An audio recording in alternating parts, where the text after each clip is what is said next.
উপস্থিত র্যাব 12 এর officer, DAD, অন্য সদস্যবৃন্দ এবং আমার সামনে উপস্থিত বিভিন্ন সংবাদ মাধ্যম ও আগত সাংবাদিকবৃন্দ, আসসালামু আলাইকুম ও শুভ দুপুর।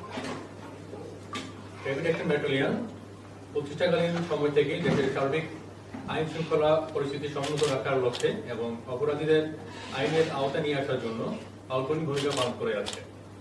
সন্ত্রাসী, সংঘবদ্ধ অপরাধী, ছিনতাইকারী, জুয়ারি, মাদক ব্যবসায়ী, খুন এবং অপহরণ সহ বিভিন্ন চাঞ্চল্যকর মামলার আসামি গ্রেফতারে র্যাব সফলতার সাথে নিয়মিত অভিযান পরিচালনা করে আছে।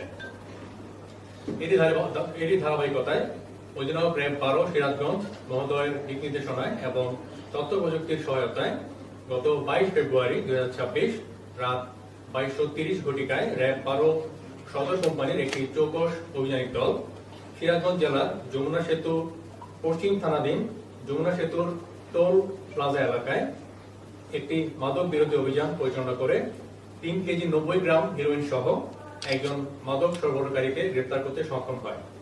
এছাড়াও তার সাথে থাকা মাদক দ্রব্য সরবরাহ করার কাজে ব্যবহৃত একটি ট্রাক এবং একটি মোবাইল ফোন জব্দ করা হয়। গ্রেফতারকৃত আসামি মোহাম্মদ ইসমাইল হোসেন, বয়স 31, পিতা মৃত ইব্রাহিম হোসেন, গ্রাম মাটিকুড়া, থানা বীরগঞ্জ, জেলা দিনাজপুর। উক্ত গ্রেফতারকৃত আসামির বিরুদ্ধে সিরাজগঞ্জ জেলার যমুনা সেতু পশ্চিম থানায় মাদক দ্রব্য নিয়ন্ত্রণ আইনে একটি মামলা দায়ের করা হয়েছে।